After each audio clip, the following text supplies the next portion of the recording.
반갑습니다. 다시 첫 번째 시간이죠. 첫 번째는 저희가 요가는 뭐고 아사나, 우리가 요가에서 자세 하는 것을 이제 아사나라고 하죠. 이 아사나는 뭐고 아사나를 하는 목적은 뭔지를 알아야지가 우리가 조금 방향성 있게 12주간 달려갈 수 있을 것 같아서 첫 번째는 저희가 요가와 아사나에 대한 이야기를 나누어요. 그래서 요가는 유주라는 어근에서부터 왔다고 했죠. 유주는 연결하다, 합일하다 이런 뜻 담고 있다고 해요. 그래서 몸과 마음을 잘 조율하는 것을 통합하는 것을 이제 요가라고 해요. 그리고 이제 요가에 대해서 정의를 내린 요가 수트라를 집대성한 학자가 있었던 이제 판타자리라는 학자는 요가는 찌tta, 브리티, 니로다라고 또 정의를 내렸다고 해요. 마음 작용을 제어하는 것이 바로 요가다. 그래서 우리가 몸을 좀 잘 움직이면 마음 작용을 잘 제어할 수 있다라고 이제 이야기를 했다고 해요.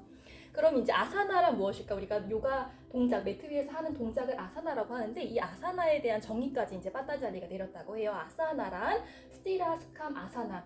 강인하지만 숙한 편안한 아사남 상태를 뜻한다고 해요. 그래서 강인하지만 자세하시면서 강인하지만 편안한 상태, 그러니까 몸을 열 수도 있지만 닫을 수도 있는 상태, 나를 향하는 에너지도 있지만 외부를 향하는 에너지도 잘 건강하게 쓸 수 있는 상태를 요가 자세라고 해요. 그래서 이것이 매트 안에서 잘 연습이 되면 우리 바깥에서도 외부에서도 매트가 없는 공간에서도 이 아사나를 이제 태도라고도 표현하거든요. 이러한 상태를 유지할 수가 있다고 하죠. 그래서 그것을 이제 아사나의 정의라고 하고, 그럼 아사나는 왜 하냐라는 이야기를 했을 때는 이제 나디를 잘 정화하기 위함이다라고 이제 이야기를 해요. 그래서 나디 척추 공간이라고 하죠. 그래서 척추 공간에 머무르고 있는 7가지 에너지를 이제 요가에서는 차크라, 원을 뜻하고 있거든요. 그래서 이 차크라가 제 바퀴로 잘 돌면 우리는 건강함을 유지할 수 있다고 해요. 그래서 그 첫 번째 차크라에 머물고 있는 물라반다를 우리가 첫 번째 시간에 잠그죠. 그래서 이 에너지가 잘 흐르지 못하게 하는 세 구간이 있다고 했어요. 그란티, 이 매듭을 풀어주는 역할도 우리가 반다로 할 수 있다고 해요. 그래서 첫 번째 시간 이 물라 반다를 잠그는 연습을 하고, 물라 반다, 뿌리 반다를 잘 잠가주는 대표적인 자세가 있었죠. 부자한가 자세와 견상 자세에서 우리가 1강 시간에는 이 부자한가와 견상을 메인으로 익혀요. 그래서 부자한가는 몸을 여는 자세죠. 몸을 여는 자세여서 교감신경을 활성화시켜준다고 해요. 그래서 우리가 조금 다운되어 있을 때는 가슴이 저절로 이렇게 닫히죠. 그래서 의식적으로 가슴을 열면 조금 신경계를 자극시킬 수 있다고 해요. 그리고 견상은 조금 몸을 닫죠. 근데 견상이 몸을 닫지만 또 안쪽에서는 또 여는 힘을 쓰고 있어요. 어깨는 외회전이 되어야지 목의 공간을 넓힘으로써 우짜이 호흡을 할 수 있거든요. 그래서 아사나가 바로 그러한 정의가 있는 거죠. 이제 열지만 닫는 것, 닫지만 여는 것, 이거를 조화롭게 쓰는 힘을 이제 아사나라고 불러요. 그래서 오늘 부자한가 견상에서 그것을 모두 연습해 볼 거예요. 부자한가 자세에서 가슴을 열기 위해서는 팔 위쪽근, 상안근은 외회전이 되어야 하지만 팔 아래쪽은, 전완근은 내회전이 되어야 해요. 견상에서도 우리가 가슴 전체, 가슴 뒤쪽까지 호흡하려면 팔 위쪽, 팔꿈치 위쪽 팔 근육은, 상완근은 외회전이 되어야 하지만, 그래서 제가 어깨를 열어서 집어넣으라는 표현을 하죠. 하지만 전완근, 팔 아래쪽, 팔꿈치 아래쪽 팔은 내전근이 되어야지만 검지손가락, 두 번째 손가락 뿌리도 바닥으로 둠으로써 손목에 페인이 일어나지 않아요. 그리고 견상에서도 이제 허벅지가 내회전, 무릎 위쪽 허벅지는 내회전이 되어야지만 꼬리를 위로 올릴 수 있지만, 무릎 아래쪽 다리는 외회전이 되어야지 발바닥 좀 더 바닥을 쥐시면서 뿌리 반다를 좀 더 잠그실 수 있어요. 그래서 열지만 닫는 힘을 균일하게 쓰는 것, 그리고 닫지만 여는 힘을 균일하게 쓰는 것을 이제 아사나라고 해요. 그래서 이 연습을 모든 자세에서 한번 연습을 해볼 거예요. 그래서 우리가 1강 시간에 9월 달부터인가? 9월, 10월. 9월 달부터 만달라 플로우를 진행하고 있어요. 만달라 원을 뜻하죠. 무한을 상징하죠. 그래서 오른쪽으로도 원을 돌면서 아사나를 진행해 볼 거고, 왼쪽으로도 원을 돌면서 우리의 주인의 상태, 의식의 상태, 무한의 상태를 좀 자각해 보는 연습을 만달라 플로우를 통해서 해볼 거고, 입동이 얼마 남지 않았죠. 가을은 피타도샤가 우세해지는 시기라면 겨울은 카파도샤가 우세해지는 시기라고 해요. 그래서 삶 안에서 카파도샤가 잘 조율되면 안전함을 잘 경험할 수 있지만, 이것이 과해지면, 축적되면 조금 무기력한 에너지를 느끼기 쉽다고 해요. 그래서 오히려 여름보다는 겨울철에 운동을 할 것을 권장하기도 하거든요. 그래서 오늘은 만달라 플로우에 더불어서 그런 카파도샤를 잘 깨우기 위해서 그라운딩 플로우도 오늘 같이 한번 해보려고 해요.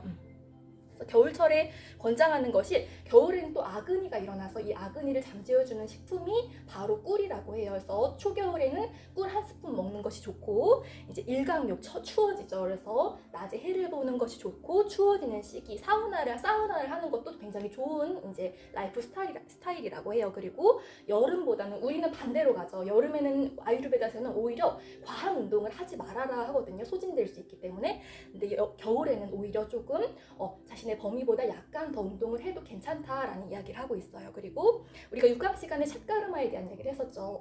이 시기 카파도시아가 축적되면 감기 이런 것에 쉽게 노출될 수 있기 때문에 코 세척 이런 것을 좀 잘하는 것이 좋고 오일 풀링이나 혹은 안잔에 눈에 안약을 넣는 그런 것들 혹은 나시야 코에 좀 오일을 바르면 그런 건조해지는 것을 좀 막을 수 있다고 해요. 그리고 오일 마사지도 카파도시아를 좀 조율시켜 준다고 해요. 그래서 이런 것들을 하시기 좋은 계절이 지금 다가오고 있다는 거. 그리고 이제 우리가 이번 달 책 2, 3, 4월에 읽었었던 요가난다 시리즈인데 너무 인기가 없어가지고 제쳐놨다가 올해가 다 갈 것 같아서 2권이 남았거든요. 5권의 시리즈인데 그래서 11월에 좀 몰아서 읽어보려고 가지고 왔어요.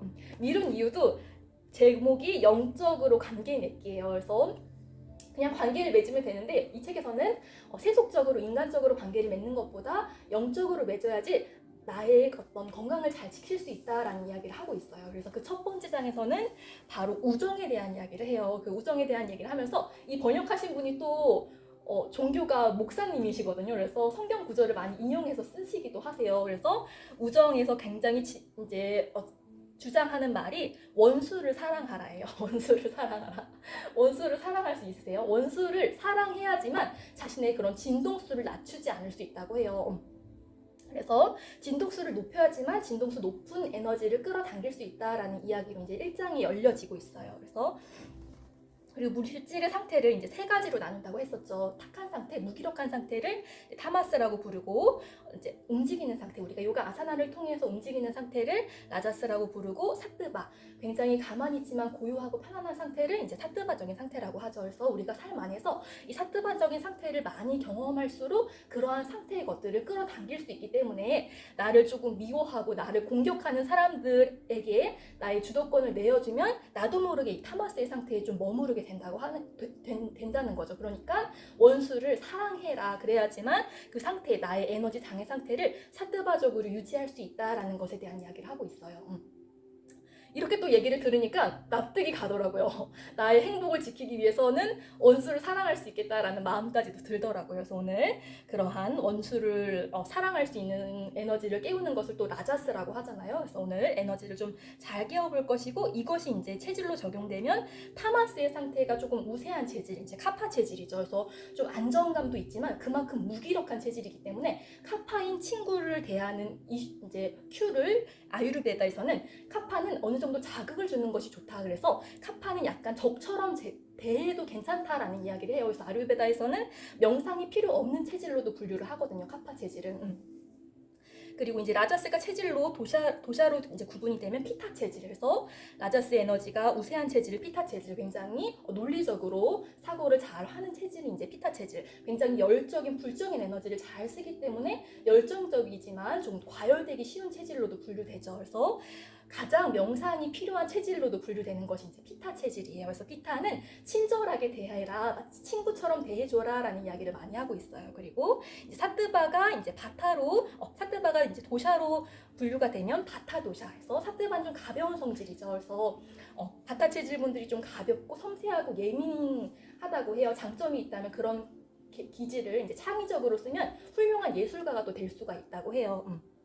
그래서 바타는 적처럼 대하면 어떻게 될까요? 바타 분들 잘 안 보는 분들 큰일 나죠. 이제 완전히 절교까지 갈 수 있으니까 바타는 꽃처럼 대해라 라는 큐를 제안하고 있어요. 이렇게 해서 우리 자신의 체질을 알면 조금 더 자신의 에너지를 무한의 에너지까지 이제 확장할 수 있다고 하죠. 그래서 오늘 특히나 이제 카파도샤가 우세해진다고 해요. 그래서 카파 체질이신 분들은 이 겨울의 시간을 잘 보내시면 그 에너지를 좀 더 무한대까지 확장하실 수 있으실 것 같아요. 그래서 오늘 카파 에너지를 일으키고 깨우는